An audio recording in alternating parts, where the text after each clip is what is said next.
becomes a conversation, and conversation becomes transformation. We do not claim to have all the answers, but we will always ask the questions that make you think deeper, see clearer, and look beyond the surface of reality.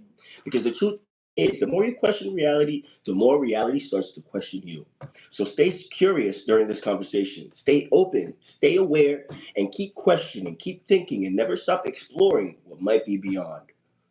Let's get into it. You want to know what's crazy? What's that? Pyramids. Pyramids, they're perfectly perfect. They're great, right? They have a magnificent history behind them that we're going to be getting into. We're not going to really start this introduction just yet, though. We don't have nobody there. We're going to give it a little bit. Yeah, give it a little time. Yes. Let it settle, let it simmer a little bit. Let it simmer. But, I know. Crazy. Don't worry. It's crazy. This is like last time when we did it earlier, there was like 50 people instantly. Yeah. That's what I'm telling you. 8 o'clock is it's on mark. It's on mark, but circumstances. Circumstances. I would have done it too. I know you done. Hey, how's it going, Mommy 7760? Hello, it's Lynn. Lynn, hi. Nice to see ya. How you doing? Nice to see you. We're gonna be talking about the pyramids today. It's me and Drewski. They're Calico. Yes. Yeah. We're just waiting for more people to join us. There's 2 people here now, which is awesome. We're going to be talking about something very big, beautiful, and mysterious. Pyramids. They're perfectly perfect. They have a perfect 52-degree slope on each side. Mm-hmm. They have exactly 750 feet from, I think, each side. I believe so. I don't know. We're going to get into that later, too. But just everything about it is so magnificent, and I love pyramids. I'm so fascinated by them, right? With that being said, I think we can jump in it. I don't care. So, why are pyramids everywhere? Well, first of all, we actually have a couple. Why pyramids continue to fascinate humanity? What do you think, Drew, is so fascinating about pyramids? Well, I think the just sheer scale and mass of them. Like, there's these giant structures that have survived thousands of years, and they're still with us, and they still captivate us through story, myth, legends, expeditions, adventures, and just really captures the human imagination. Right. It does, and on top of that, there's some. To me, the most fascinating part is the mystery behind the pyramids. Nobody can say exactly how it was made, because the reasoning they're giving us just doesn't make sense, Yeah. So we have to admit that there's some unknown there, and I think there's something that always fascinates the people when it's unknown, right? So that's the biggest thing, right? And it's funny that you mentioned that, because as humans, as people, like, we generally trend towards certainty, something that's predictable, something that's known. Right. So that premise of not being able to know kind of like sparks something. Kind of like gnaws at you to it's like, what is it? You have this, you create this desire and passion to figure it out. Right. So let's start with, so what are some things that archaeology does know about the pyramids? I for one, I only think that we know the stats of it. Yeah. I like width and stuff like that. Like, I don't think we have an idea. I don't think we have an idea of how it was created, why it was created, what the channels and things inside were created for. I don't think we have a clue. I don't think we really. Because the next one, what do you think? What do you think are the actual knows of the pyramids? I think we know, like, the ingredients of it, right? But we just don't have the recipe. We have I'm sorry. Everyone questions the pyramids in Egypt, but no one questions who made the pyramids in Mexico. We are getting right into that. Standard Tris. Thank you so much for joining us. We're getting right into that next. As a matter of fact, we got a really good list for you of other ones that are, not also in Mexico, but we got Sudan, we got Central America. There's many, and we're going to be getting to that. So please hit that subscribe, hit that like button, and stay tuned. And if you have anything else you want to share, please do. So what we're trying to do here right now, we're trying to differentiate the skeptic, like the things that are skeptical and the things that are actually factual. Yeah. That has to do with the pyramids. And I feel like it's a very fine line. It's hard to kind of do that at this point. Yeah, you could like you have one theory, right, and you have one explanation, and how supported is one versus the other, and what narrative is behind it, and confirming either or, and that confirmation would have far-reaching implications of other things in our lives, in our very existence and civilization. Right, because I mean, if we're talking about like, and that actually answers the last two questions of our introduction, right? There's a difference between evidence and speculation, which is great, but why I feel like it's so crucial, because we have structures like we're going to be getting into this later too. Hello to Andrea, 7447. We're talking about the pyramids. But we're going to be getting into the Peru pyramids later on, right?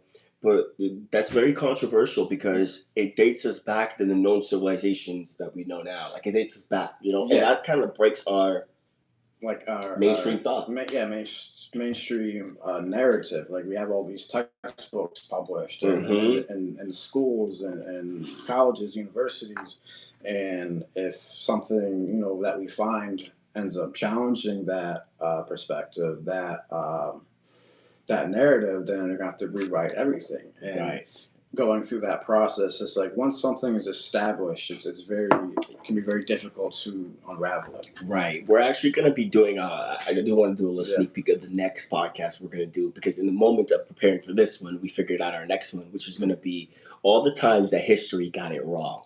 You'd be surprised how many times and how many subjects, like I'm just going to throw one quick out there, and I do this a lot. Hand washing. They used to think hand washing was a myth, that they didn't. Imagine that you were a midwife and you notice everybody around you are dying just because people are going from treating patients to going and delivering babies, right? People are getting sick without washing their hands. You made that connection, but other people thought you were crazy. That really happened. It wasn't until science picked up that we were able to prove that, you have, microbial life in your hands, you're transmitting germs. And, I'm pretty sure if that happened with that, it could happen with the pyramids. Yeah. We must change our view of how it was created with upcoming evidence. Right, update our understanding of it. Yes, well said.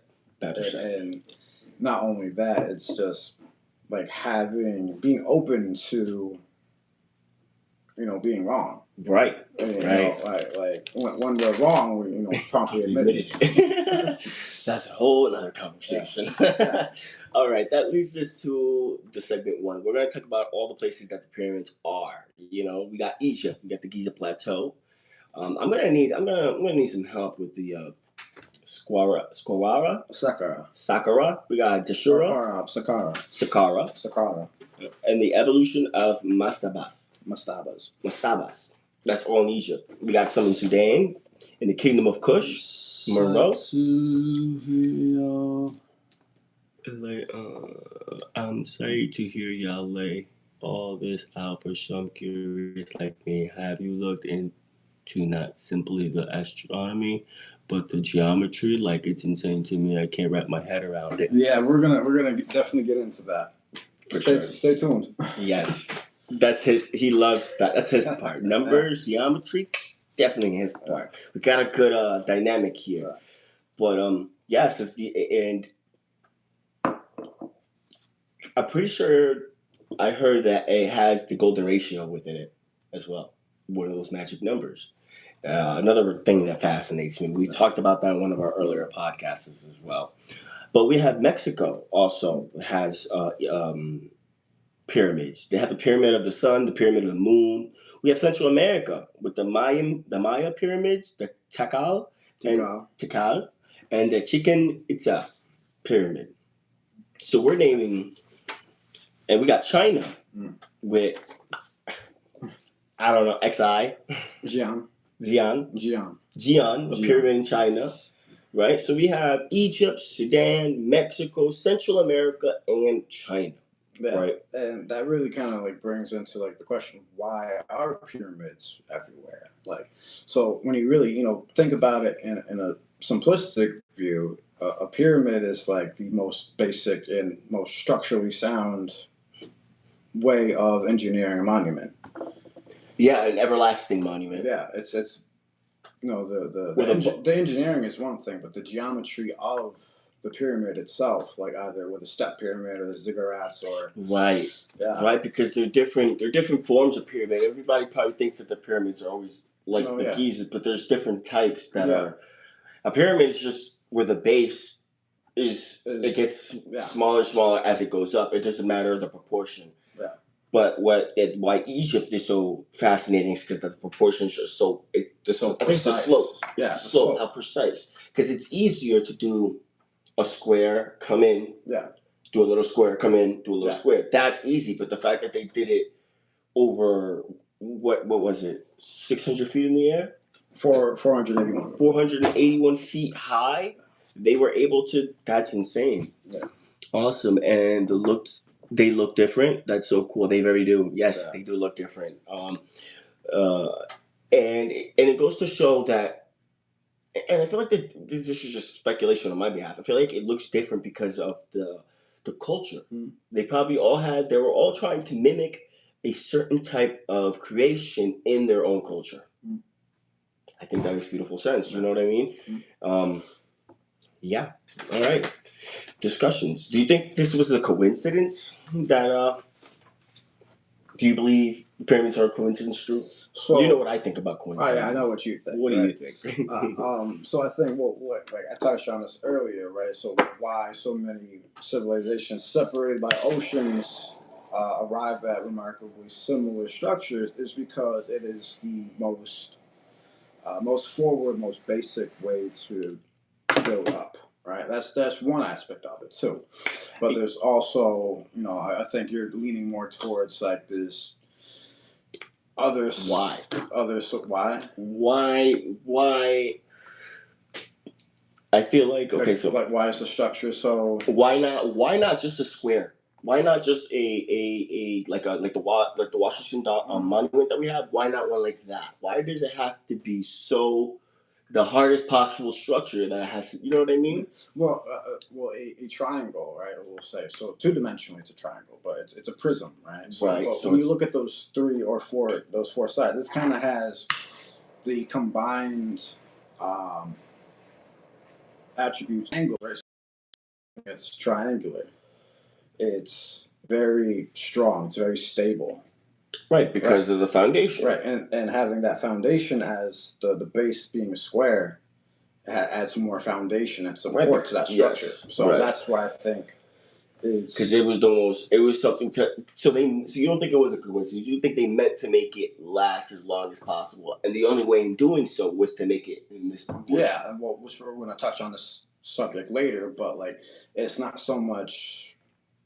The construction part wasn't the important part. It was the reason behind it. Right, which both were lost. Yeah. Both is our mystery. Yeah. And I think you also might be leaning towards some sort of global shared intelligence that was able to communicate with other civilizations and spread that blueprint around. Right, and I'm going to cut you off. I want to, because this falls right here. Yeah. I just saw this the other day, and I wanted to pick your brain about it. This is a little off subject, but since you say that, it's kind of on subject. They did an experiment with rats, right? Where they love rat studies. Because you can branch it out. They did an experiment with rats, right? Where they put 25 rats in a race, right? An maze kind of thing, right? And see how quick they would do it, right? And these were untrained mice. It took them about 158 tries, right? But then a scientist came over and said, well, you didn't have any trained and untrained rats. It wasn't controlled, right? So he got 25 rats who were trained to do the maze, and then 25 who weren't, right? They get the 25 to do it, and you get the ones to do it. The ones trained did it, right?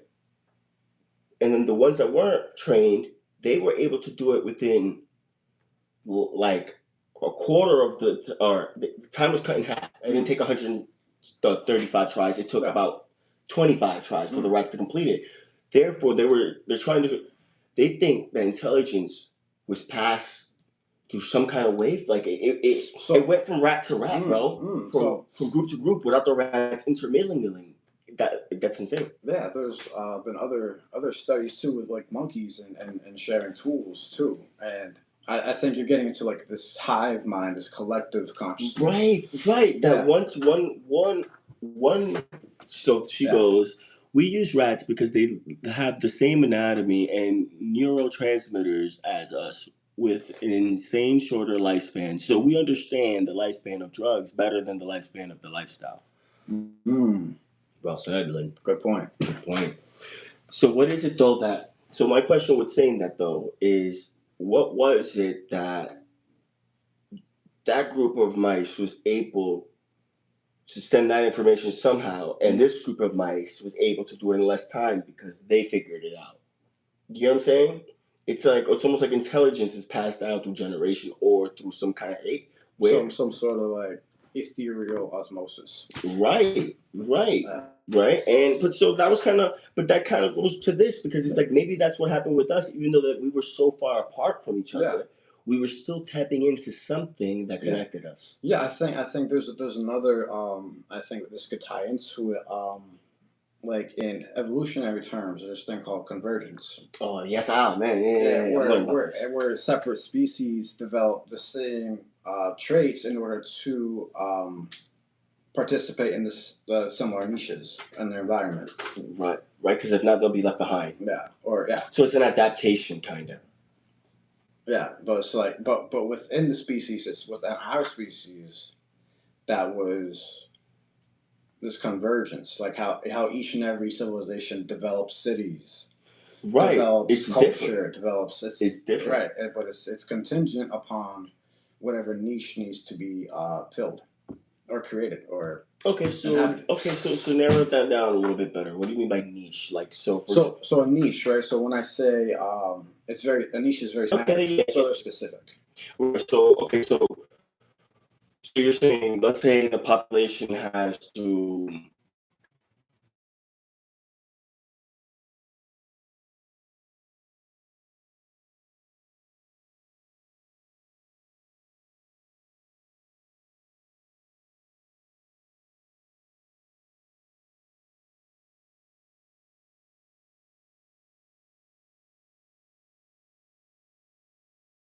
We kind of touched on that without even having to. Yeah. It's almost like good. Almost like we're talking about. We're doing what we're talking almost like we know what we're doing. Right? Shared human instinct, which is kind of what we're touching on. Like, okay, I wanna, like, imagine this, man. It's just so fuzzy, you know. Actually, we kind of never touched on this. Let's go to segment 2. Yeah. Let's start with segment 2. Let's start talking about the construction question. All right. So here's some cool facts about the construction of the Great Pyramid, at least, in the Giza Plateau, of what we're able to know. It's the only thing we know. Yeah. So the main archaeological is that these were built around 2580 to 2560 BCE. So that's roughly 4,500 years ago. And we're talking about the Great Pyramid of Giza. Yeah. Right. And so this was during the reign of the pharaoh Khufu. Right. They said that it was made for. We'll get there. Well, we're good with that. Yeah. So it originally stood at 146.6 meters or 481 feet. So it was taller. No, so it was originally taller, right? So that number that we discussed earlier, that 481 feet, that's in meters, that's 146.6, right? So that's what it was when it was originally built. But due to erosion and weathering and like the disappearance of the casing stone. Right, because they said it was encased in quartz and gold. No? It was like a polished, like a white stone polish, a type of limestone. Limestone, that's what it was, right? It was a different type of limestone from the blocks. Outside of the region. Yeah. We'll get to that too. So currently now it's 138.5 meters. So how much should it lose? So a meter is 3.3 feet, right? So 100. That's about 8. So that's about like 25 feet.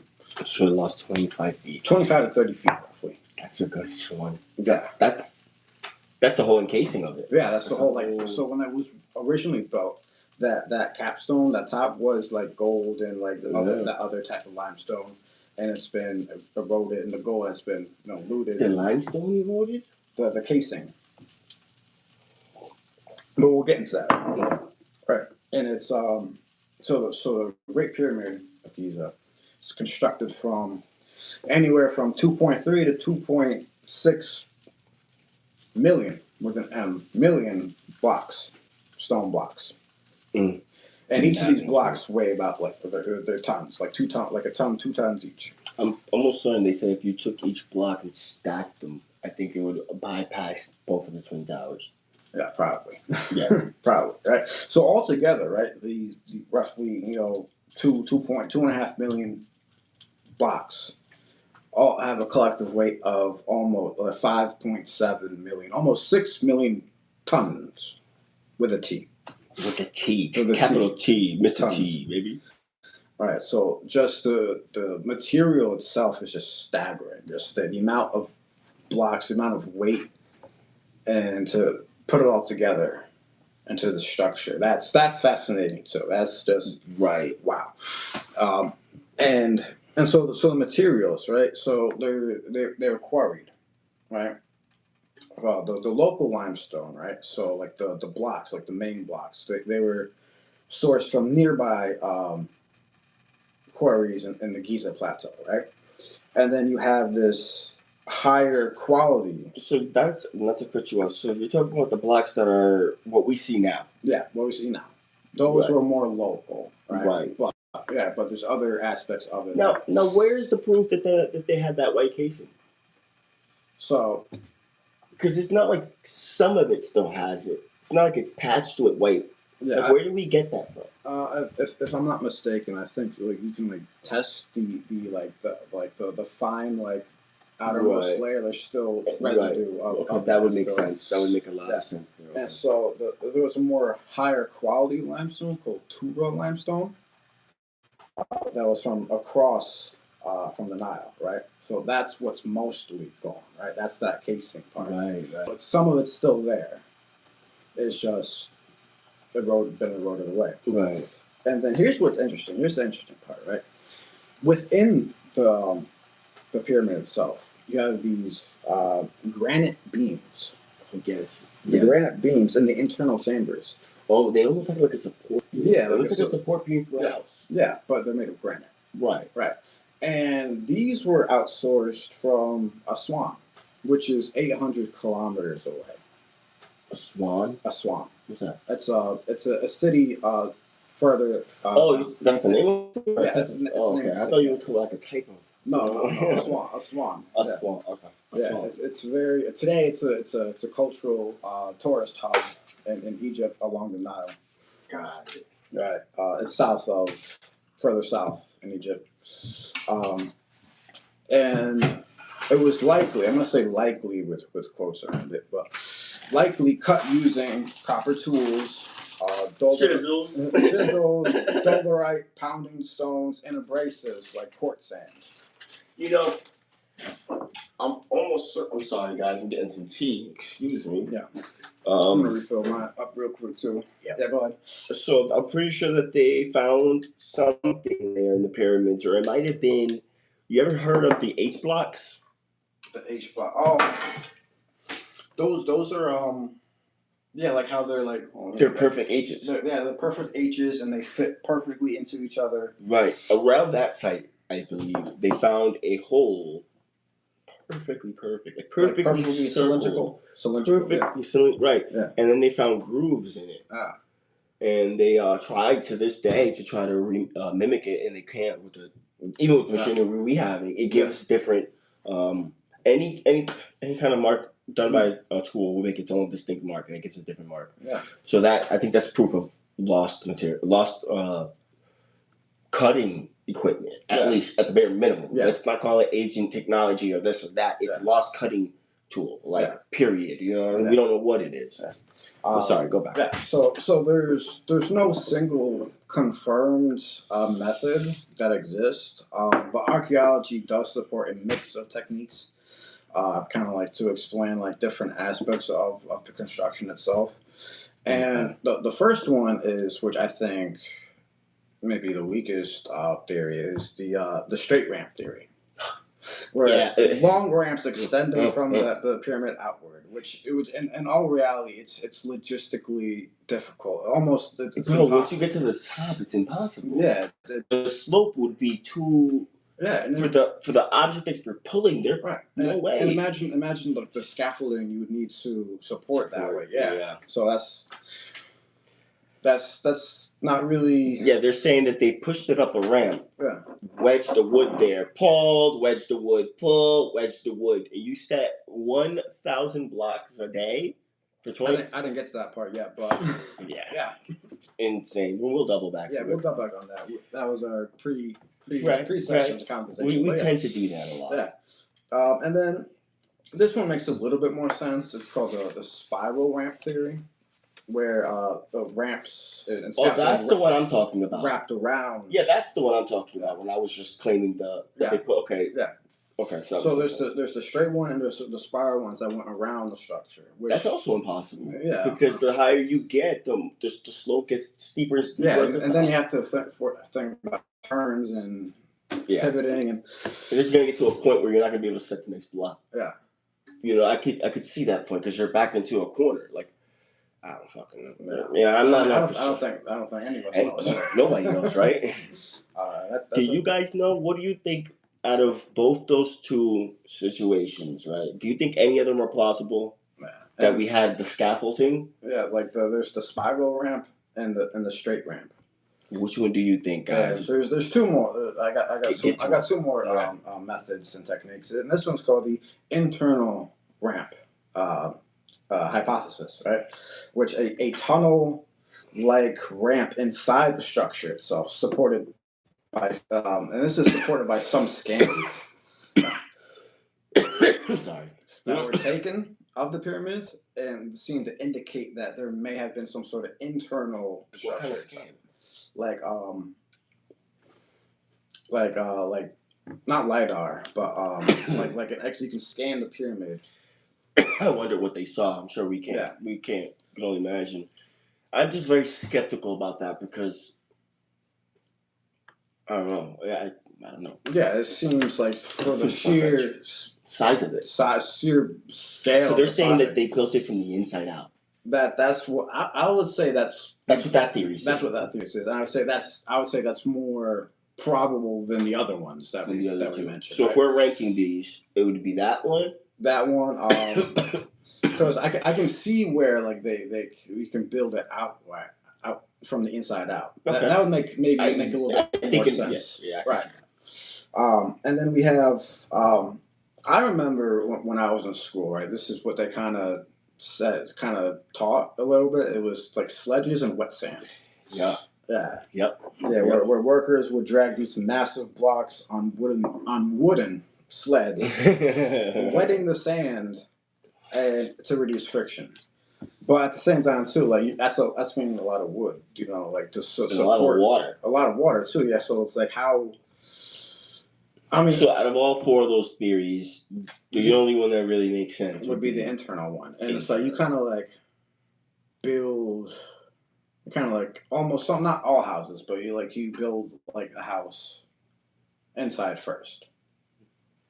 Like, well, first you lay down the foundation. Right, and then the framing, which is technically the inside of the house. Yeah, so like, and then while inside, right, it's kind of easy to see everything now. Yeah. The proportions. Yeah, so, but like, there's still, there's still give or take over there. Yeah. Yeah.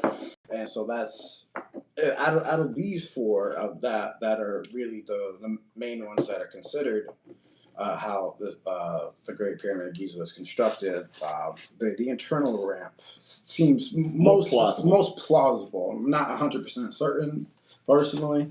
Right. But if it was going to be any of those, it would probably be more something like that. Something like that. Right. We're not claiming that there was like alien intervention and this and that. We are claiming that we genuinely don't know, right? And that these are the facts that we do know. Yeah. The fact that, like he just stated, 2.3 million stone blocks.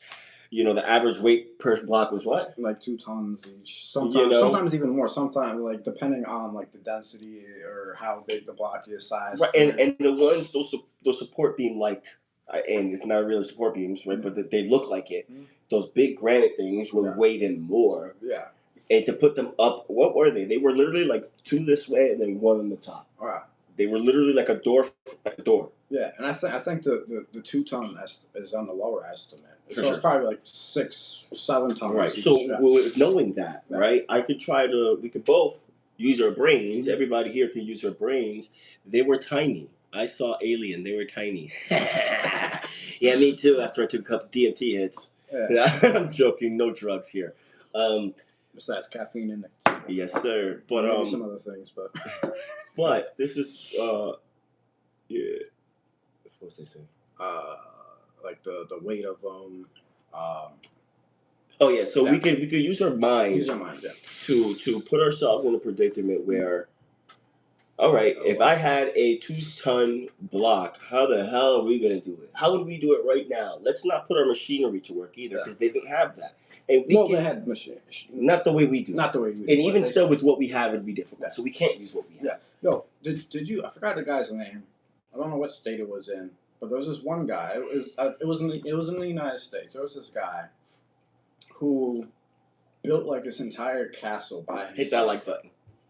He built like this entire like stone castle by himself, using these giant, huge blocks. Oh shit! Yeah. And he like nobody has like no record of him actually seeing him move these blocks by himself. I heard of something like that. I don't recall the name of it. I don't remember the guy's name. Where exactly it was? I think it was in this country, in the United States. But like, he just did it by himself. Probably has that lost civilization technology. Yeah. It's interesting to think about too. I think it's a curious story. We might talk about that for another time too. Right. Other things. But there was okay. So we could use our minds to try to put ourselves right.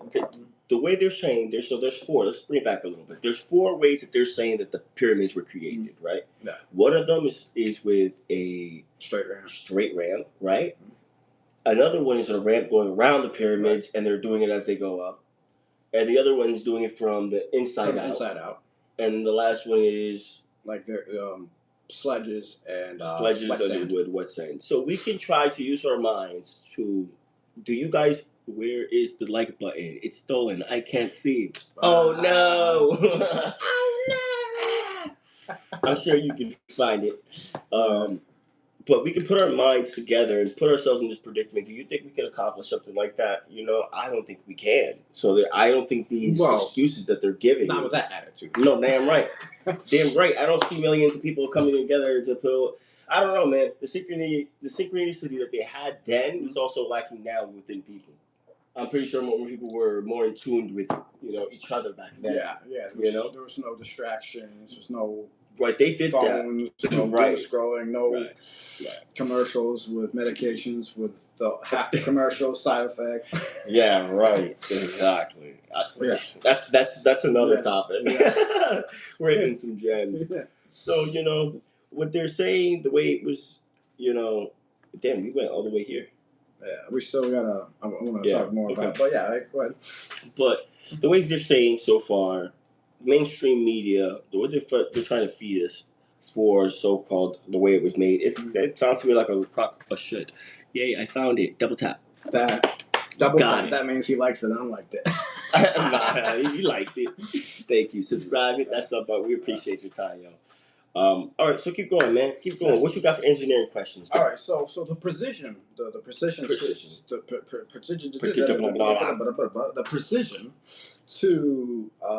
the engineering, is almost like mind-boggling, right? The base of the pyramid, right, is nearly a perfect square. Perfect square. Each side of it is approximately 230 meters. Each, right, or 750 feet, right, and there's only a 2 centimeter level error, like the leveling error of it, right, and how exactly it is. Oh, I didn't know that part. Across the base. So by like only this. you talking about? or like how exactly like when you make the square, like I'm just gonna draw for him real quick. Like boom, boom, boom. There's like a slight. Oh, okay. Just square it. So what? Okay. Okay. So like a centimeter. So it's perfect. This is perfect. Yeah. Here we are trying to call perfect not perfect by a centimeter. Isn't that awful, man? Yeah. Trying to discredit our ancient people. Yeah. That's always focus on what they got wrong. Right. Exactly. Look at this, man. This is profound wisdom, ladies and gentlemen. Profound. We're talking knowledge. We're talking knowledge live. Baby. That's right. And yeah, and so it's also at this 52-degree slope, like which is most fascinating to me. I feel like that's the most. I think if they wanted to do it harder, the only way they could have done it harder is by making a perfect squirrel. Perfect squirrel circle. I don't know how I got squirrel out of that. Circle. If they made it as a perfect circle. Right. Well, think about it. Almost like a circle, like a Tower of Babel. But as a pyramid, imagine the blocks exactly how they look. Like a cylindrical pyramid. But using the blocks, right? Yeah. That would have been a lot harder. Yeah. That's the only way they could have made it harder. Yeah. Yeah. You know what I mean? So to speak, yeah. So to speak. That's the only way. That's insane. Well, they could have inverted it. God. They could have made it impossible. That's for sure. What was his name? Frank Lloyd Wright. Yeah. Some of that architecture going. Mm-hmm. That's right. So the 52-degree slope, man. You know, I feel like so much of that pyramid had to be so perfect in order to achieve 52-degree slope on every side. Like it had to be so perfect. Yeah. Like imagine if you veer off 1 degree more than what's allowed. Like the whole thing is. If you placed one block just a couple fucking 5 feet off of where it's supposed to be at the top, you're gonna notice that shit. It's gonna look crazy. Yeah. That goes too. Like that's why there's. I'm sorry. I'm gonna throw this in a couple times. That's why there's other pyramids that are unofficial. Yeah. Because they don't meet those perfect specifications. Yeah. But maybe it's because they were ravaged. Maybe it's because they were getting to it. Maybe those pyramids came first, and then the perfect one came out. Yeah, and then something happened. There's plenty of examples in Egyptian history where there were some projects that were never completed. Exactly. Right. Exactly. Or particularly like in Central America, or Mexico, South America, like nature just takes it back. Right. And I don't think the Great Pyramid of Giza was the first one. There's no way that they got that level of perfection. Yeah. With that being the first fucking, there's no way. Yeah. There's no way. Yeah, we'll get to that. You're touching on. What do you guys? Come on. I gotta ask you guys. Do you guys think that the Great Pyramids of Giza, those pyramids there that are perfectly perfect, you think those were the first ones ever made, and they got it that perfect? Do you guys really believe that? Let me know. I want to know what you guys think. I don't think so. I think that there's many others that are unofficial. And it goes to show that even today, when we work on something, we never get it perfect. I mean, it's very rare. I'm not going to say never. It's rare that we get it perfectly done the first time. It's only through the errors that we find through practice, right? And we see practice. Sorry, let me keep cutting you off. I'll try to bring it back a little. And we see evidence of them practicing everywhere. It's just nobody talks about it. Sorry, go ahead. Yeah. I get super excited about this. But you're touching on a lot of things that are very valid, and we will get to those points. Right. I know you can't wait. You gotta get there. You want what you want now. Something don't ever change. Nothing changes. Nothing changes. Right? Yes, sir. Oh man, that's terrible. Yes. All right, where are we at? All right. So the alignment of these of the Great Pyramid, right, is almost exactly to true north. True north, and I heard that before, and the guy he made specific because I guess there's different true norths. I don't know. He said true north. Yeah. He said there's a difference between what was it? Continental north or true north. Don't quote me on that. I might be wrong. So when I say north, right? Say you have this pen right here. So from your perspective, right? This is north. This north to you, but it's not actually in alignment with the actual cardinal directions. Right. It's so actually north aligned. would probably be, wherever else it is. Right, but this is actually aligned with a true cardinal. Yeah. That's what it was. Within 3/60ths of a single degree. And that's like to put it into perspective, what's a hair to a goddamn thumb? Like, you know what I mean? Like, I hate how they say things like that. You know what I mean? That kind of irks me, Yeah. The people who created it, they're rolling in their graves like, no, motherfucker, that's actually perfect. Yeah. All right? So when you think about it, too, right? When you think, well, let me go ahead. I think we're going towards the same. I know. Me too. When this pyramid was built, True North was that in that alignment. But yes, sir. 2,000 of years. Yes, sir. There's a subtle shift in the axis. That's it. Yeah. That's it. So today we're like, oh, we're 3/60ths of the real. I'm like, no. No, exactly. You see, bro, we got this. We read each other's minds all the time. It's very easy, man. Very easy. Yeah. But yes, man, that is super exciting. You're absolutely right about that. Next one. And another thing, like not just the Great Pyramid of Giza, right, but the whole Giza complex, right? The whole Giza Plateau with the other pyramids in it, like the other two. Right. It matches Orion's belt. Right. So they're aligned with Orion's belt. Right. You were going there. Yeah. You were going there. I'm sorry. Yeah. And right now they're kind of off, but at the same time too, when they were built, they were exactly in that alignment. Yep. With Orion's belt. Insane. Yeah. So not only that, what's your guys' favorite constellation? Mine happens to actually be Orion.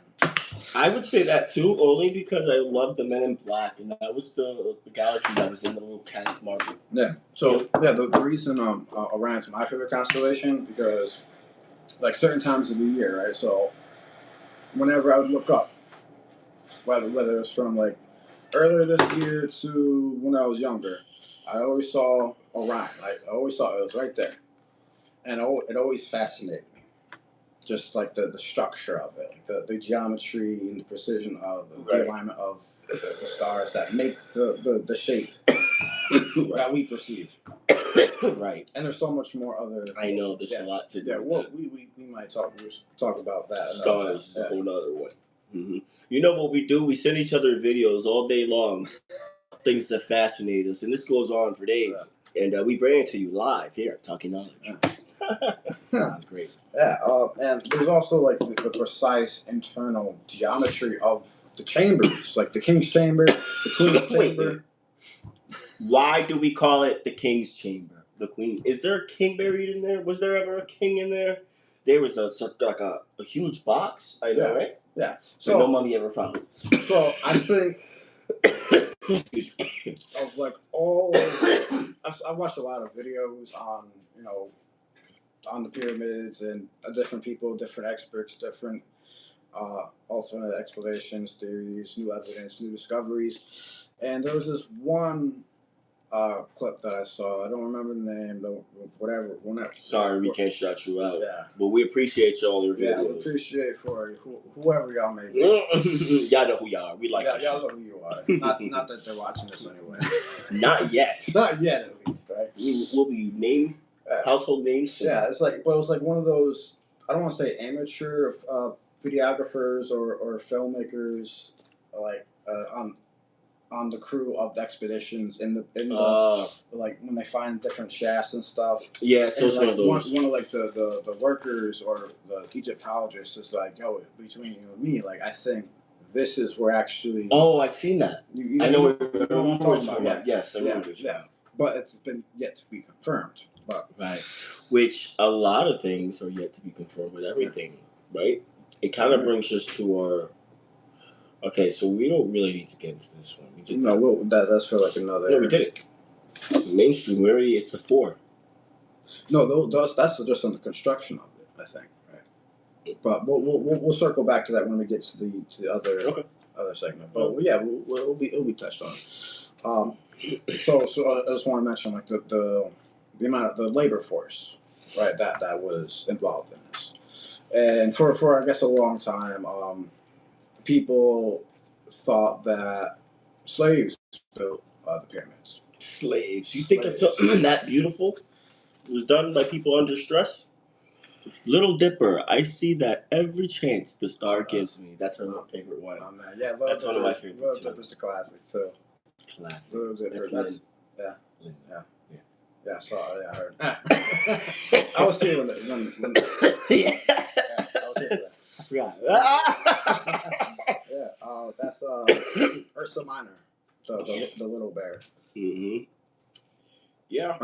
But actually, there have been like records of this found that it was actually a team between like 20 to 30,000 skilled workers, and they were paid, they were fed, they had medical. They would have to be. They couldn't be slaves. Yeah, and it's like this massive effort of organized teams putting everything together. We call them slaves. Why do we call them slaves? Then? Well, I think a lot of that narrative comes from our own history, from like Exodus. I think a lot, like there was a lot of that narrative and to confirm certain stories, but not to get too much into that right now. But like the bottom point is, it was likely not that these structures were built by slaves. That's not like the case. So it's I don't think so. Yeah, but to have this level of precision, right? Not to say that a slave couldn't. Right, but at the same time too, it's more likely you have somebody who's educated, somebody who knows their craft, healthy. I got mind alert, mind, muscle, everything, effort, discipline, the desire to actually part. Like that's something that they did as a passion. It wasn't work for them. No, it wasn't forced. It wasn't because I don't see somebody going through all that. It's so difficult. Yeah, like even forcing people to do that. Yeah. That don't know how to do it. How? Yeah, like if you force me, if I'm forced to do something, I'm gonna half-ass it. Because that's the only way I know how to do it. Yeah, because I don't want to do it to begin with. Exactly. So I'm gonna do everything I can to not put 100% in. Yep. Because it's not. This is for you. It's not for me, right? You know? But like in this case, with the workers, right, who were actually skilled, like they were part of like. They knew when they were building this that this was meant to last. Like this meant something. This was important. This was. I yearned to find out why. Yeah. You know. Yeah. One day we will. And so you have this huge labor force, and what's interesting, it's the time and pace of when this was constructed, right? So like traditionally, like in the mainstream archaeological view, the Great Pyramid was built in about like 20-25 years. Supposedly, right? And so if you think about it, right, so you've got like about 2.5 million blocks. 2 million. Right. 2 million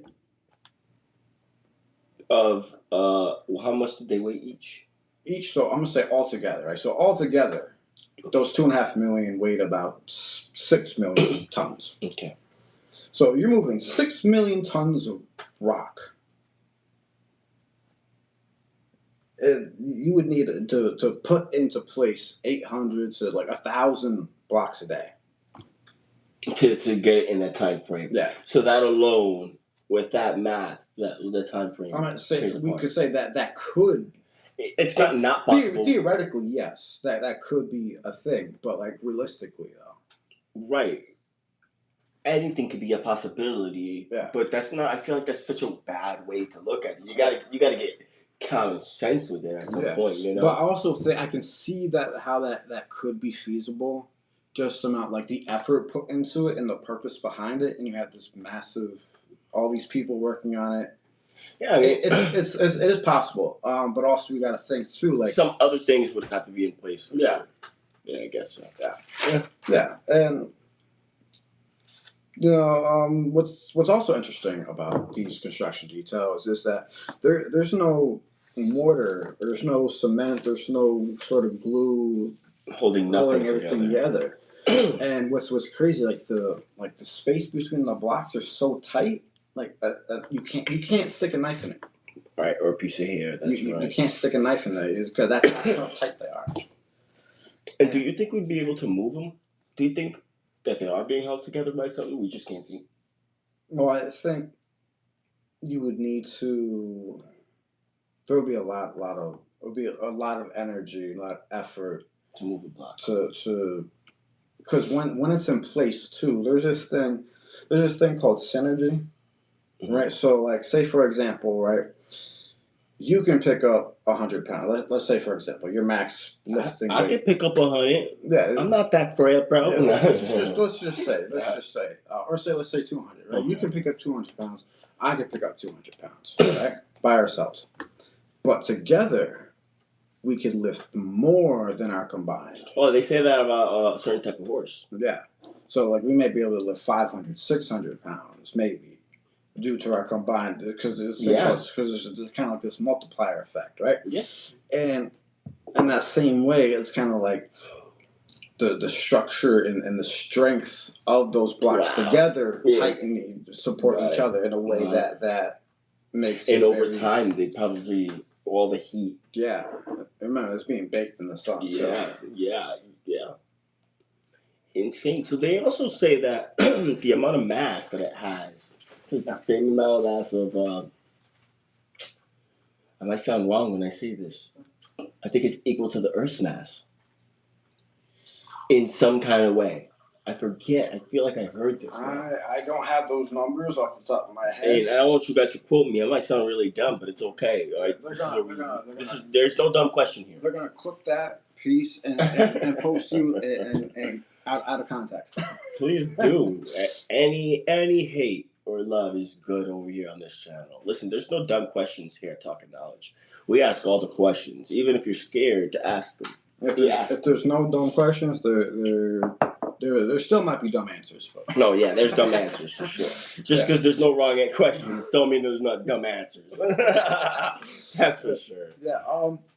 And there's been evidence supporting a rapid quarrying, right? So the rate at which these limestone blocks were quarried were at a fast pace rather than being slowly carved individually,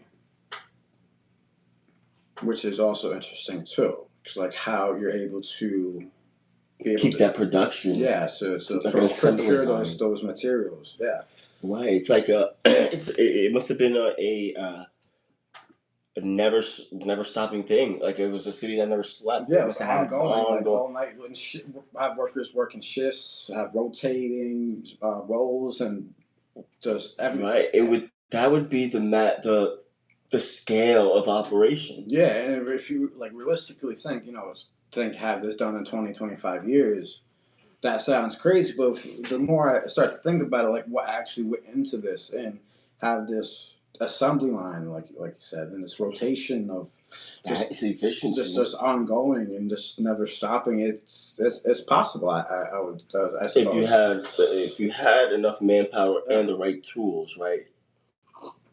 We know they could have probably had the right manpower. We just don't know the tools. Yeah, that's the mystery too. Yeah, the mystery is still the tools and why. Yeah, and there's this white polished casing stone. Right? That's that Tura limestone that covered the whole. And there was a capstone too that was made of gold. Right, and that stone that you're speaking about is not in the area. That was from Aswan, right? And when this across the Nile. Yeah, further south. 800 kilometers away from. So they had to put it on a boat. Yeah. Dock the boat, get it off the boat, drag that shit in place. They had to do that for over 2 million stones. See? Crazy.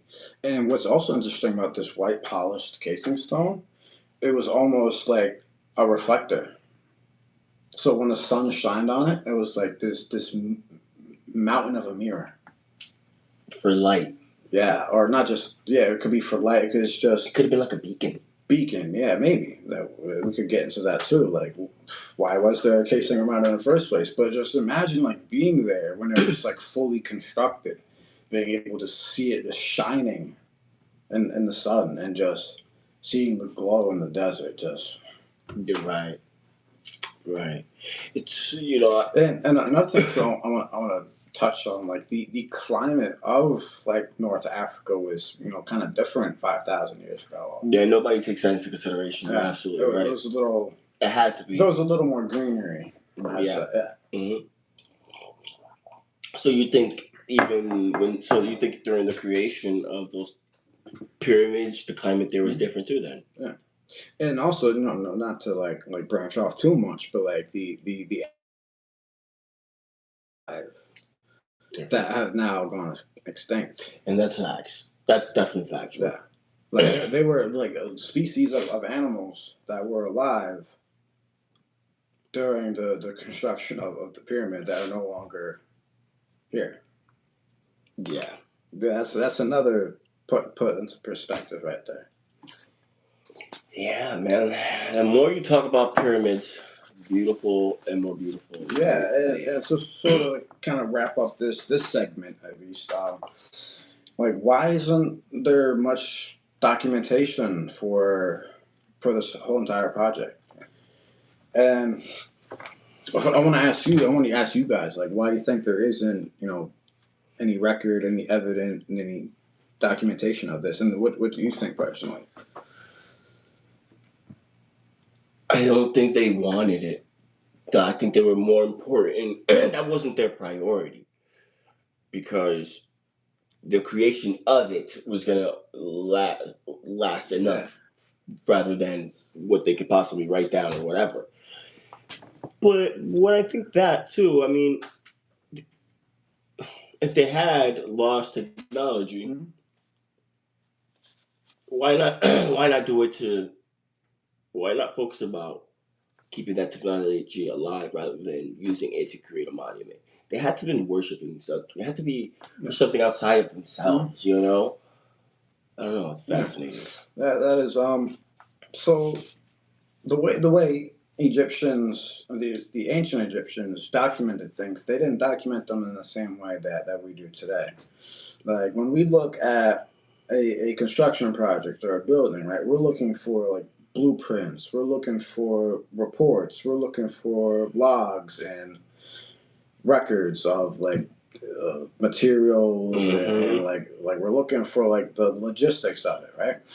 And the thing is that they didn't preserve that sort of documentation for later generations, right? For their posterity in that way, and the object itself was what they wanted, right? And like most writing was for administrative, religious, and commemorative reasons, right?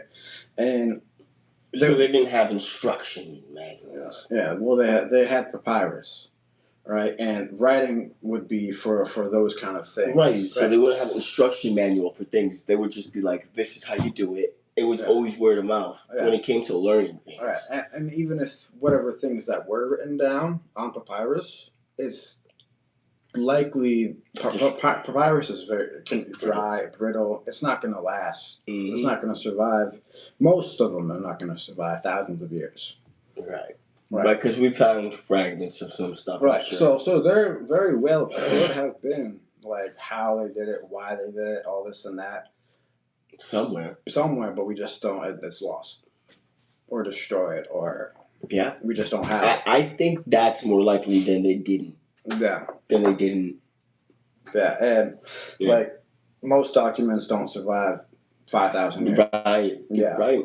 And the whole thing too. Another point you touched on earlier, the construction wasn't central, right, to recording. It was more towards like if anything was documented, it was more for the sake of like the gods, the pharaoh, the afterlife. Not things of themselves. Not things of themselves. Something higher than themselves. Right, but then even if that was a monument for the god, wouldn't they say, we did this? But then they're taking ownership of it. It's better to leave it a mystery.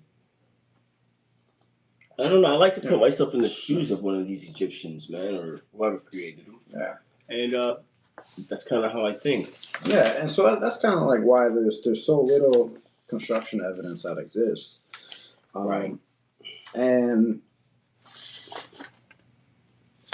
there's there's so much more to this too, right? And you have these mainstream arguments or explanations and these alternative theories, but we're gonna get more into that too. But there's other things that are yet to be uncovered and things that have been recently discovered.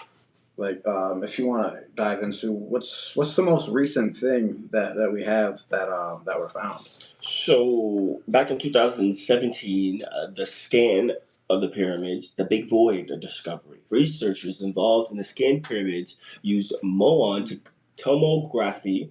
Muon tomography. Muon tomography. So muon is it's elementary particle, right? That's one of the basic building blocks of matter. So they're scanning it according to the standard model. So they're able to pick up on voids, on emptiness. So they pick up everything else. Yeah. So okay, that makes sense. So they're firing these particles.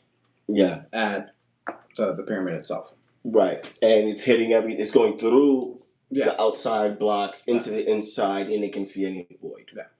Right, and they discovered a large, previously unknown void above the Grand Gallery. When announced, some archaeologists welcomed the findings, while others urged caution, arguing that more evidence was needed before determining its purpose. This wasn't suppression, but it demonstrated how extraordinary claims received intense scrutiny before widespread acceptance.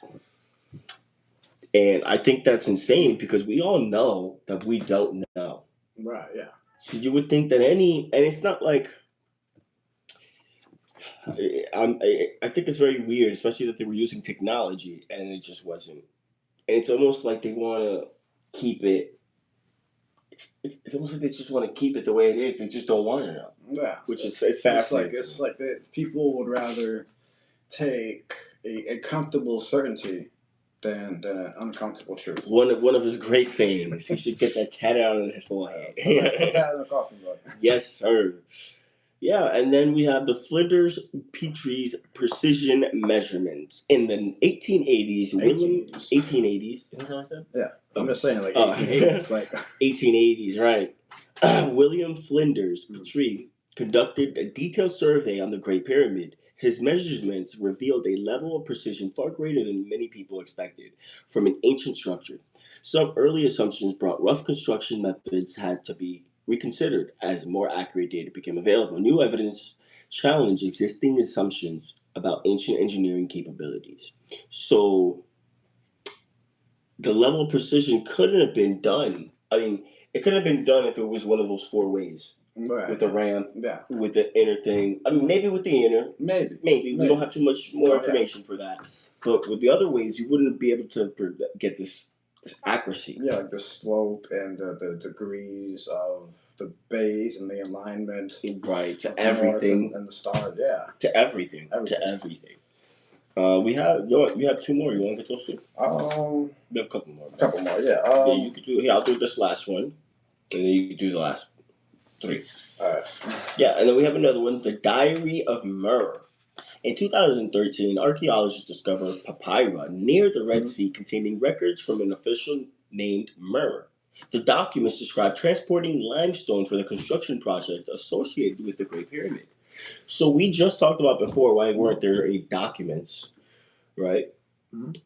But even I guess there's all he's saying in this document is that they were transporting. Yeah, so it's hard to make the correlation. Yeah, but it's like that doesn't really explain anything else about it. Just says like, hey, that's kind of like, duh, yeah. There's limestone here. This guy's writing about bringing limestone there. We can assume the rest is basically. Yeah. So I get that, you know, and the find provided some of the strongest direct evidence of discovered regarding for pyramid archaeology. Logistics. Yeah. For decades, researchers lacked written records directly connected to the pyramid's construction. The papyri helped fill that part of gap. Right, it helped fill that gap. So they have proof of some kind of logistical run. Yeah, but like not the entirety of it, just that one aspect of it. Yeah. We know limestone was brought here. That's it. And it's kind of like. But this shows there was a coordinated thing. It wasn't It wasn't, aliens. Yeah, it wasn't just like spur of the moment, like, oh, I'm just going to get wake up today and decide I'm going to get a haircut. Right, Oh, really? right. There was people transporting line, and like you said previously, it was almost like an assembly line. Yeah. It was production. Yeah, it was very back 4,000 years ago. 4,500. 45. Yeah. Right. Which is crazy, right? All right. For decades, researchers like, okay, yeah. Then we have the Osiris shaft controversy, which he's going to be getting into. Right. So we have the Osiris shaft controversy. Right. This structure is known as the Osiris shaft, which is beneath the Giza plateau, and this generated years of speculation. What do you mean beneath the plateau? Like underneath the pyramid. Like underneath the pyramid, it's like a shaft. There's a shaft. Like I thought it was in it. But there's a tunnel underneath it. So the pyramid, under underground. Yeah, underground. Yeah, I thought it was inside the pyramid, the shaft. But there's. Oh, it runs into the ground though. Yeah, it was beneath the whole Giza plateau. So like the whole plateau, where all the two other pyramids. There's 3 pyramids. Right. They discovered a shaft underneath it. Right, which some researchers believe that it might reveal evidence of a previously unknown activity beneath the pyramids. So there was something there before it was created. Yeah. So also, I didn't know about this. You learned something new. So there's another thing when I think about that, right? The sand. Right, like the level of sand, right? So how much more is underneath the sands of Egypt, or even all? Right, because wasn't the pyramids? There was still sand, but like. But did they have to get uncovered? But that was the Sphinx, right? When we found the Sphinx, it was only the head. Yeah, but we found the Sphinx. Yeah. Okay. Yeah, the Sphinx. It was almost another massive, beautiful structure. We should have added that in there. Maybe at the end we'll get into the Sphinx. Yeah. Yeah. There's a lot of controversy and alternate things with that too. Yeah. We'll get into. We definitely should get into that one tonight. Yeah.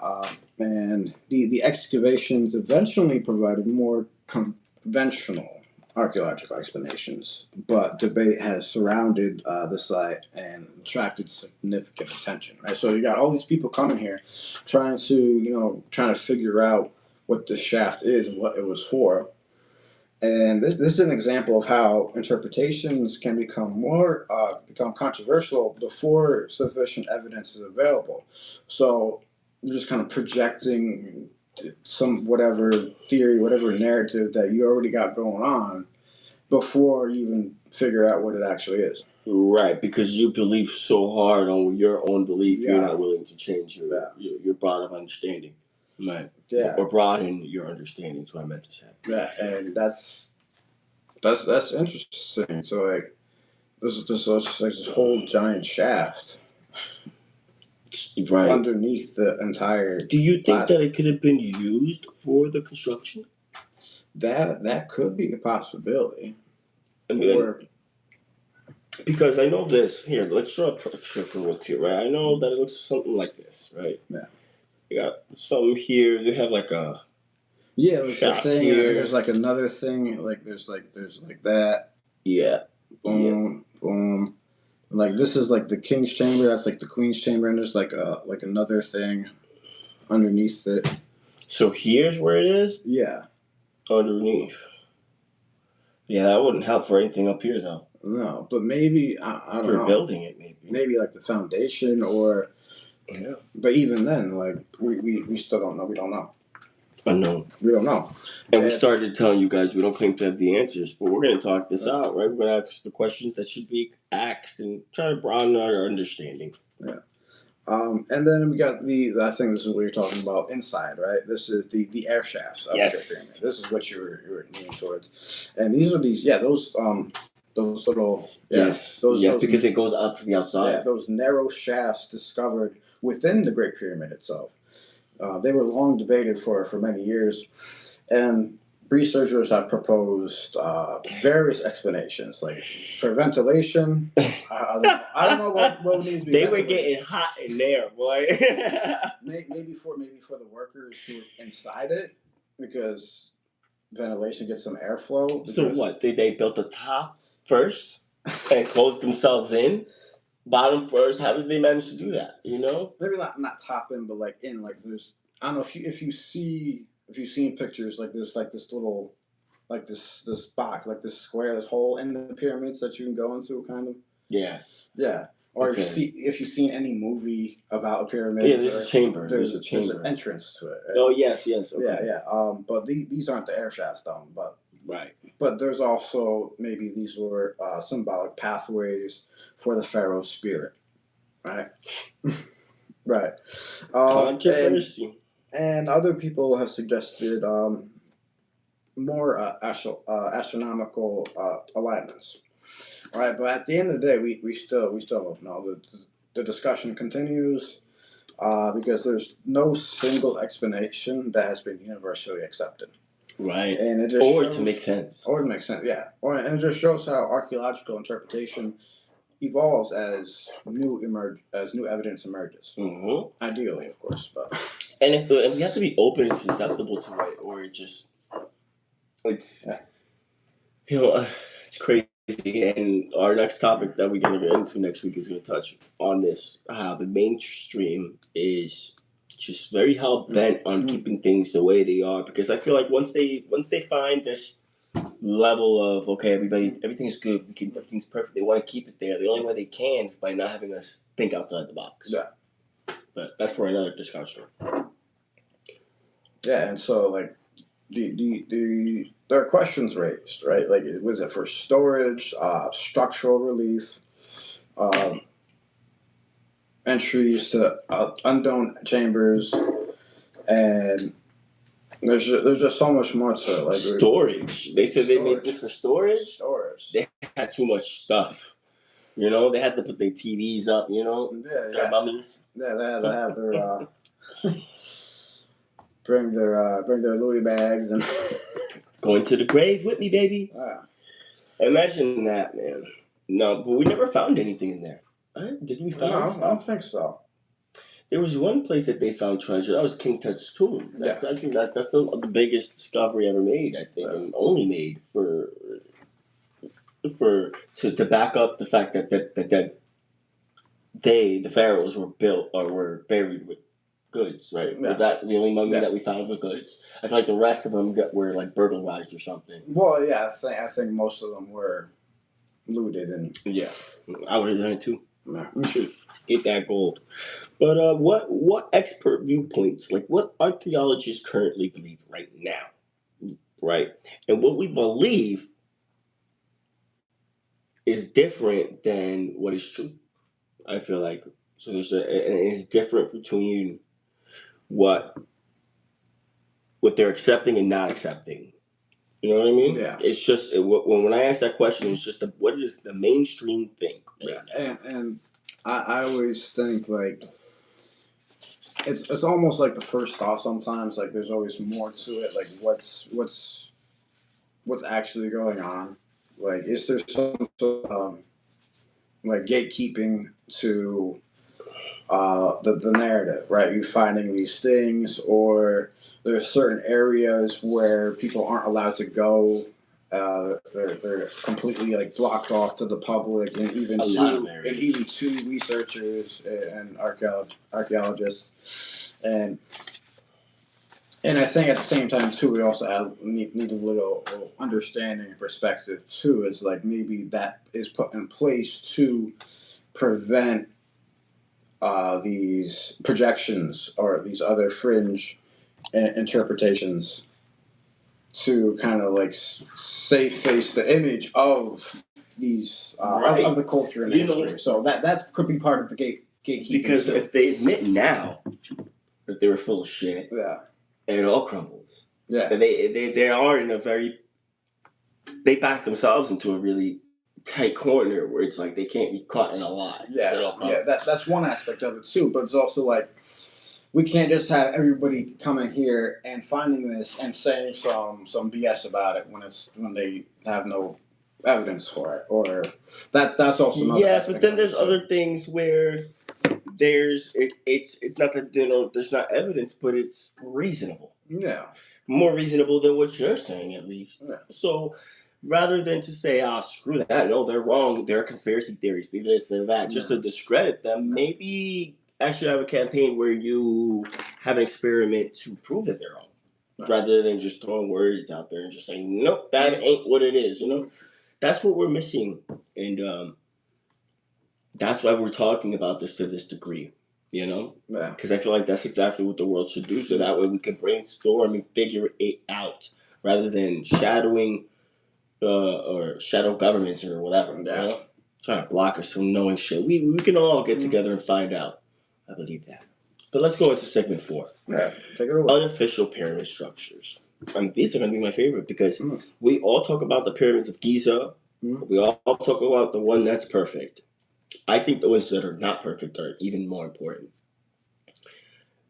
Because I think, I don't know, this is just a thought theory. You don't get that level of perfection. I said this before. With the pyramids, you don't get that level of perfection on your first try. You just don't. So I think that a lot of the pyramids that were abandoned, a lot of the ones that were done, and you could tell that they started, didn't know what they were doing, they screwed it up at the top. All those were milestones to get them to be able to build the pyramids, right? Which unofficial pyramids am I talking about? We're talking about the Gunung Baradang. We're talking about Indonesia. We're talking about the Bosnia pyramid claims. We're talking about the Yonaguni Monument, the underwater structures. We even have stuff on Mars, and speculatively, we have some in Argentina. We have some in Antarctica, speculatively, right? Natural formation versus human construction. What do you think? Well, we already know if you look at the picture, and soon enough, guys, we're gonna have a screen up, and we're gonna be able to have pictures up for you. I cannot wait. Yeah, we're gonna have. And the way you guys can help is if you like and subscribe. That is the only thing I'll ever ask for you guys. But if you look at the unofficial Peru pyramid, which is called Carnal Supi. It's one of the strongest examples, right? It's about 5,000 years old, right? And it would date back the pyramids, right? I mean, our civilization from the pyramids. The pyramids were constructed 4,500 years ago. This one, the Peru, it was unfinished and it wasn't as perfect at all, This would have been 5,000 years ago. So that goes with my theory that I think, they messed up a couple times first and then got it right. That makes more sense to me, But these are also found all over. Just like the good one is found in Egypt. There's other good ones too in China. It's all over. Good ones and bad ones, right? What evidence exists? Sadly, nobody knows because nobody's speaking much about it. Nobody's questioning the Peru pyramids. Nobody's actively, at least not to my knowledge, actively going to these sites and doing the research. Right. Doing the field study. Right. I know Graham, what's his name? Graham Hancock. Yeah. One of my favorite. He is absolutely, shout out to you, Graham Hancock. I hope you're doing better after your surgery. I heard he just had surgery or something like that. I thought so. But this is what he's doing. He was doing that, but now he's getting older and whatnot. But he's very skeptical about this one too because it changes everything that we know about the pyramids. Right, and he's not claiming anything fringe. He's not saying anything crazy. He's just saying we don't actually know, and there could be more to this than they realize. Right, and that's basically what we're saying here too. We don't think that it's aliens, but we're not saying it's not either. But there's just not enough overwhelming evidence to say that it was. There's enough evidence to say that there's not enough. That's about it. Yeah. There's enough evidence to say we are missing a lot, right? But let's go to segment 5, and you'll take it away from there. All right.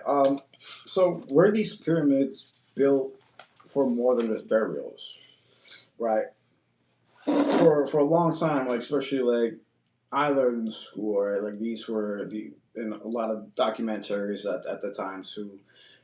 They claimed at least these pyramids, these great structures, they were these monuments to the pharaohs. They were tombs for the pharaohs. Even though not a pharaoh was ever found, they probably stole the body too. Yeah, but so a lot of the kings, a lot of these pharaohs were found in the Valley of the Kings, is where Tutankhamun was found by Howard Carter in 1922. But we're looking at these pyramids, and we're not really finding pharaohs. We're not finding any mummies in these tombs, right? Supposedly, right? So that's the traditional view, right?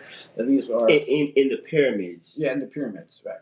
Not tombs. Not tombs, right? So, but they were seen as tombs, or main like modern interpretation that they were right. But then, tombs. What I don't understand about that is that they did find tombs, real tombs, and they differed. Yeah. So, excuse me. How do you make that correlation? You found I know for myself, if I found a whole bunch of dead bodies in a house, I'm not going to expect to go in a triangle house and find dead bodies there too. I never found one in a triangle house. You get what I'm saying? I only found one in a square house. So I wouldn't expect dead bodies in a square house. Yeah. Because that's what they buried them in. Yeah. But then they changed it up for this one thing, for whatever reason. For whatever story. And that's what's funny to me. And I think that may be... like we said, we don't claim absolute certainty. I don't claim absolute knowledge. We're just asking questions. Remaining curious, right? And so the traditional view has gotten a lot of pushback when it comes to alternative ideas, right? For what exact purpose these pyramids were actually for. And some of these pyramids. Some of these alternative ideas that they were ceremonial centers, right? So these were places for worship. Rites by priests. Inside of it or the outside? Either. So I would say most likely maybe outside. Couldn't fit too many people in that motherfucker. Really sitting on the shaft like this. Yeah. Or just symbols of the pharaoh's power, right? So that's if the pharaoh even had anything to do with it. Yeah. Well, I don't know about that. No. Do you think that? I think it was to predominate the pharaoh. I think it's plausible for maybe not every single pyramid, but maybe somewhere. This is okay. Not all of them, but because I'd say that's not out of the realm of impossibility. Yeah, right? You're right. I agree. And so we get into these other ideas where there's more of a purpose to them, right? That these were actually like astronomical observatories. Right? They had a purpose. So, they were a tool. Yeah. So when you look at the alignment of them, right? So it's like true north to Orion's belt. Maybe these were in maybe some potential uses for the shafts, even are ways to look at as not primitive, but an ancient telescope. Okay, and that actually brings me to my next thought, because yes, they thought it was actually the pyramids were actually used for something specifically. Yeah. They did testing on the side walls of the shaft, and it came back. And I might be wrong, so please don't quote me. But for sulfur or something, some kind of something. Yeah. So that's actually another one of these things that they were for power plants. Right, because if you had two different chemicals there, they would have some kind of reaction. And what's interesting, let's split this. Oh, my shoulder hurts. You want to split that? That's off camera. Oh, yeah, we are not sponsored. Right. Not yet. Good job. I'm sure y'all are familiar with Nikola Tesla, right? And he was actually very interested in the pyramids. He was so fascinated by them, and he was all about like free energy, like AC/DC current, ways for to create energy for the masses. And there is a way. Right, and so he was so interested in the pyramids, and he thought that they were a power plant themselves. And you mentioned like traces of sulfur, right? So I think it was sulfur. I'm not sure. I don't know exactly. Ammonia or whatever. Some kind of chemical, like that, right? Some sort of. They tested for it, and it came back. And if you look at like the structure of like the chambers, they kind of resemble like some sort of reactor in a way. Because they divide. Because they divide and there's compartments, and that could also be part of like the Osiris shaft that was discovered underneath. Like there was something underneath, and like there was some sort of chemical reaction within the pyramids themselves. With the limestone casing. Yeah. It did something. Yeah, and the gold on top. So gold is actually very conductive. It doesn't rust. It doesn't get worn. It doesn't. It's very weather friendly in a way. So there could be some sort of like we talked about later, like that energy could have been like some sort of beacon, so like almost like a lighthouse or something to provide like a giant spotlight. Yeah, we're trying to keep it in the realm of possibility. Yeah, I love the way you do that. Thank you so much. Yes, and maybe it's for an alien ship. Who the fuck knows? We're not claiming that at all. Yeah. It's not out of the realms of possibility, but we have no evidence to that. We're not entertaining that because we're trying to entertain worldly things right now, okay? And we don't want to discredit the human race. Like, we very well could have been. I believe more in us. The Earth has been around, what, 4 billion? 4.6. He always knows the point. He always knows the point. I round numbers. 4 billion years. To think that we're the only time in time of this Earth that came up with technology in 4 billion, you don't think? I don't know. I don't think so. I don't think this is the first time. There's just Yeah. I think it's lost. Yeah, and like so you mentioned Graham Hancock, right? Like the Younger Dryas impact theory, like civilization reset. Yeah. Like we just don't know. And another thing, I always thought like the pyramids are actually older than they actually are claimed to be. Right. And like there's some sort of like that they were already there before the Egyptians got there? Before. Like they were already there and they just inherited this civilization. They inherited this culture. And that could very well be. And you know what? That could be a possibility too. And it could be that the first people who did do it did it perfect, and then they try to replicate it and could never replicate it again. That could also be a possibility. Right. They try to replicate it before, after seeing it. But then that leads to some kind of very, very inclined civilization. Yeah. Or entity or something. Or something with something. Or beyond us. It's like we had the means to do it and we got a concussion. We got a concussion as a species. Yeah, I like that thought more. We got some amnesia, right? That's what Hancock says, yeah. And we just don't know. The race of amnesia. Yeah. and so why is it that these alternative theories are so controversial? It's because it challenges the established narrative. Which, this is the big part. If they didn't put so much money into that one narrative, they put all their baskets there. Yeah, they put all their money in there. All their eggs right there. So when it comes for new information, there's no way. We just wasted 10 mil pushing this information. Yeah. We're not going to waste another 5 mil pushing this in. Like that's I think it's a money thing. You know? Yeah. Maybe not. But at the end of the day, too, like there's, at least for the most part, right, there's a lot of people they don't like being told when they're wrong. Especially scientists and stuff like that. Not just scientists, but like especially in people who are in positions of power and authority. Yep. That's well said. Absolutely. We can cheers for that one. Cheers. Yep. You're right. We still got one viewer here.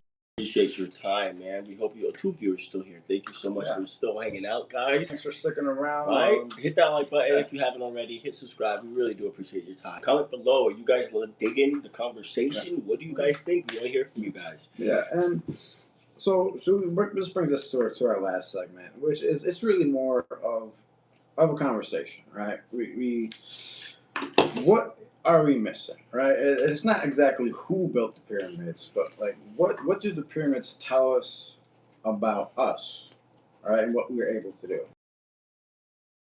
That's so beautiful. Yeah. That's so beautiful. Mm-hmm. I love this. I love that. That's such a great ending, right? Maybe that's why we can't find why it was built. No. It's just telling us, look at what the fuck you're capable of. As human beings, if you guys come into a collective, if you guys get together and put your best brains together, you guys can create something that can withstand time. Right. And it's like beautiful. So be cliche about it, really. Be cliche. Be cliche and poetic at the same time. Yes, what we were looking for has been within us the whole time. Yes, sir. Exactly. As cheesy as that sounds, it really makes things a whole lot easier to understand when we're trying to make sense of things. Yeah, because, I'd rather say that, I'd rather it still be a mystery on why they created it and how, but understand that I'm not going to believe aliens came here and did it. No. Everything on here was our hands put it to play, right? God gave us it meant something. It was and meaningful. It was purposeful. Right. There was community behind it. There was effort. And one of the first, in 5,000 years ago. Yeah, maybe even more. Maybe 40,000. Right. And that goes to show that we definitely have lost something along the way. Yeah. You know what I mean? And God, that was such a great. So it's not. So the answers are not. The questions are not anymore. They started with this. Yeah. But they're no longer who built it. They're no longer why. Because it matters what it represents. Yeah. And that's what I think that matters most to them. They don't want us to look at it and wonder how.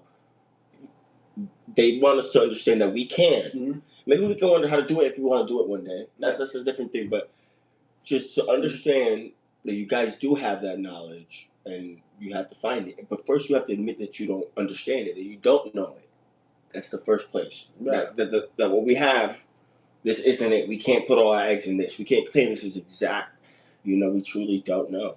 Right. And just really to honor the testament of the Great Pyramid of Giza. So to us, right, Cleopatra, the last pharaohess, the last ruler of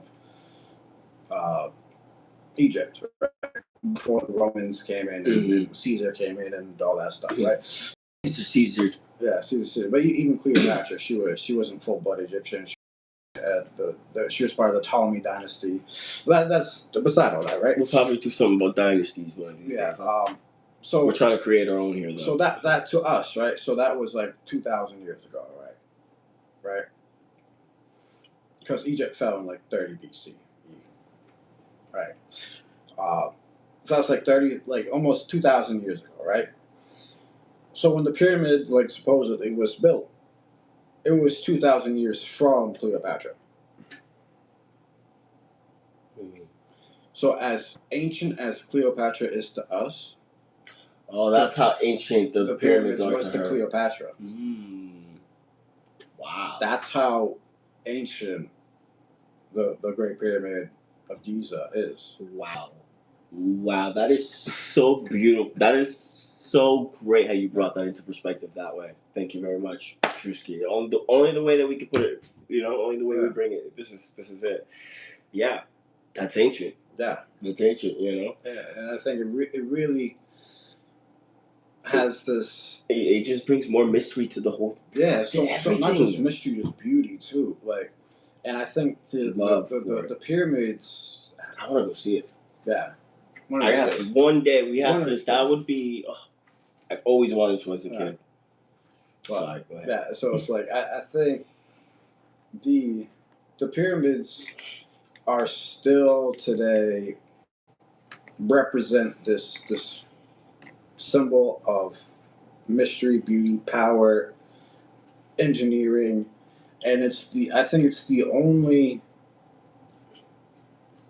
symbol that isn't confused as the source of its meaning. So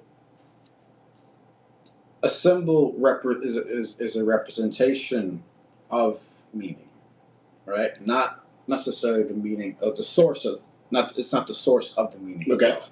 Okay. And I think the pyramids still kind of retain that to this day, in a way. Yeah. For the most part. Yeah.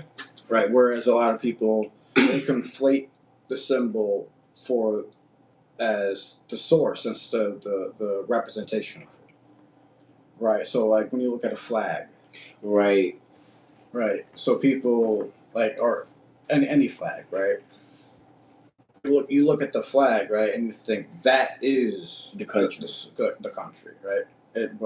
And that's how wars happen. That's how arguments get into people getting their feelings about it. But it's what it represents is what really brings that fire and that passion. And that's what the pyramids. That's what the pyramids. I think 20 or 2,000 or 4,000 years later.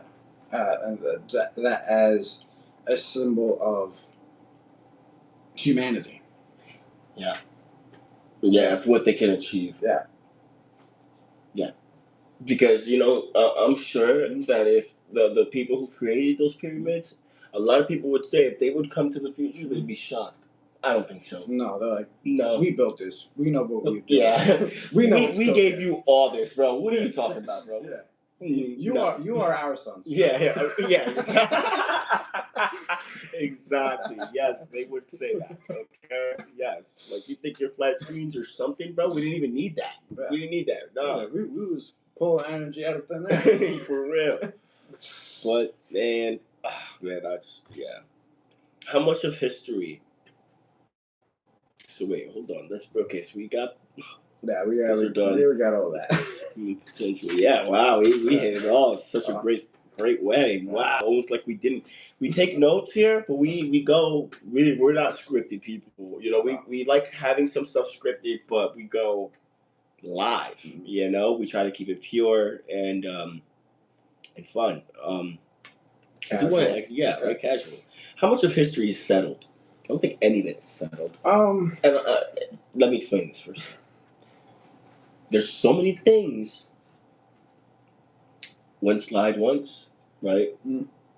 And a government lies once, they're just gonna. And there's no telling lies. Okay? Well, they'll release it and then redact it. It's best to just say,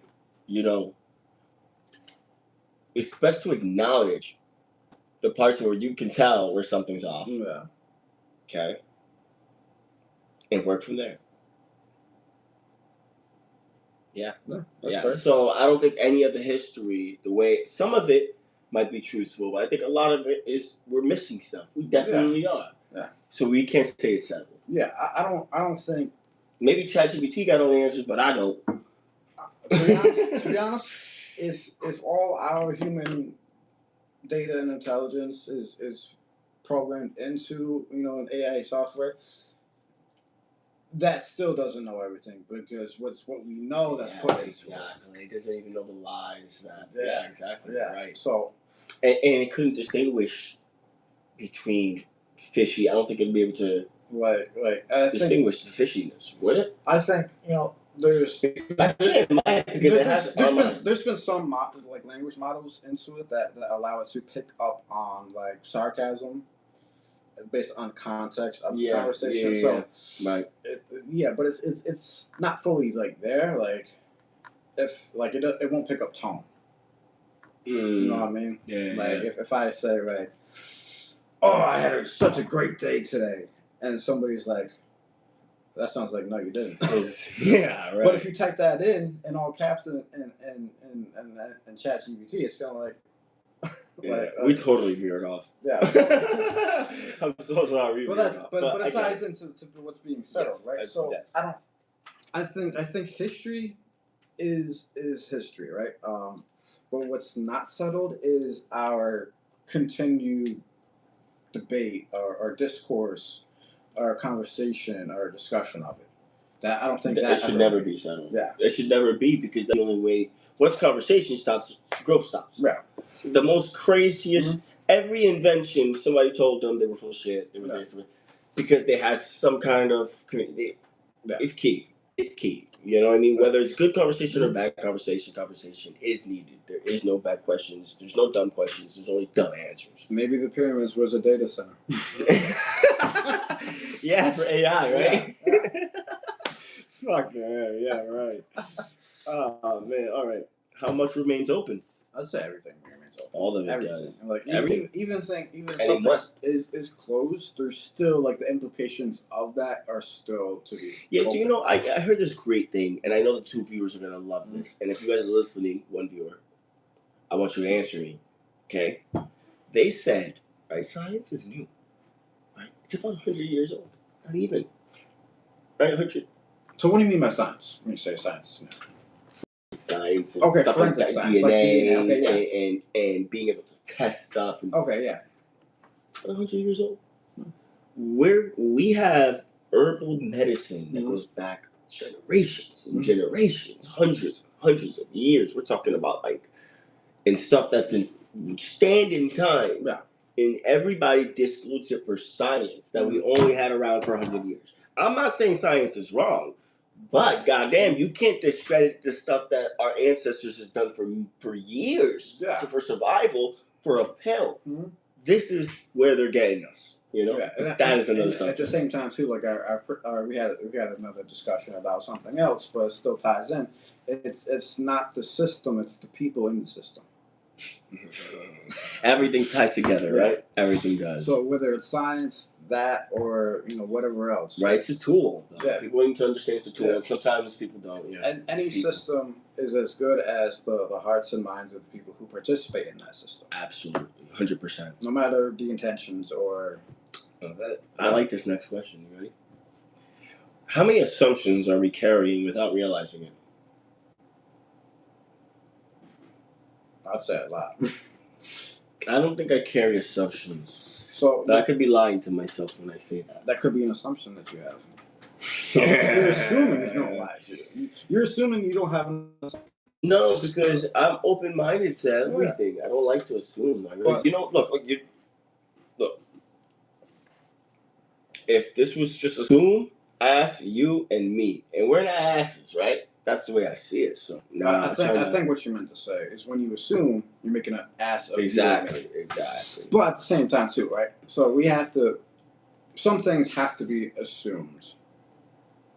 No, I think that you're getting confused between assumption or not assumed. I think everything should be questioned. So when I say that, right, I don't mean that in the way that everyday use of assumption, right? So when you have an assumption, right, I'm going to assume that this structure is going to support itself, right? Okay, I'm going to agree with you though, because I'm assuming that we're all assuming that the mainstream side of how the times the pyramids were made. Yeah. I'm assuming that it's not true because it doesn't make sense. Yeah. I'm assuming we're wrapping up this session. Oh yeah, we've been on for about an hour and 3 minutes. We got 4 people here now though. Yeah. Thank you so much for joining us. Hit that like button, guys. Hit that subscribe button. We appreciate your time. We're kind of wrapping this up, but it was a really great session. And if you missed any of it, you could just circle right back. It's gonna be posted in 30 minutes. Yeah. But I also think real quick. Some assumptions are needed in order to have a conversation. Yeah. You need to assume one way or whether. So an assumption doesn't necessarily mean that you don't have evidence for it. Right. Well, I feel like there's levels to these assumptions, man. There's levels to the levels. Levels to levels, right? Spectrum always. But I don't know. I don't really like starting with an assumption. I'll ask the questions that I need to, so I can form an answer rather than just assume. I think that's different than an assumption. An assumption's blind. Right. So, but you can have, not necessarily, but you can have those assumptions, right? but then you can still ask those questions to see if those assumptions hold up. Yeah, I guess so. I guess so. But then that's okay. Yeah. Okay, I can agree. Yeah, for sure. Yeah. Well, anyway, all right, guys, we had so much fun, man. We really appreciate you guys. The pyramids may not be mysterious because we know too little. They may be mysterious because they remind us how much we still don't know. The deeper we investigate the ancient world, the more we discover that history is not a finished book. It's a work still being written. Exactly. Yes, sir. They was just that together and stopped, though. I don't know why. But I assumed. And then this is our outro. Thank you so much for tuning in to Talking Knowledge Live, where curiosity becomes a conversation. A conversation becomes transformation. We don't claim to have the answers, but we will ask the questions that make you think deeper, see clearer, and look beyond the surface of reality. Because the truth is, the more you question reality, the more reality starts to question you. Stay curious, stay open, stay aware, keep questioning, keep thinking, and never stop exploring what might be beyond. Until next time, we'll catch you on the next conversation. Oh shit, fuck that up. Maybe next time. Peace. Thank you guys. Much love. Mwah.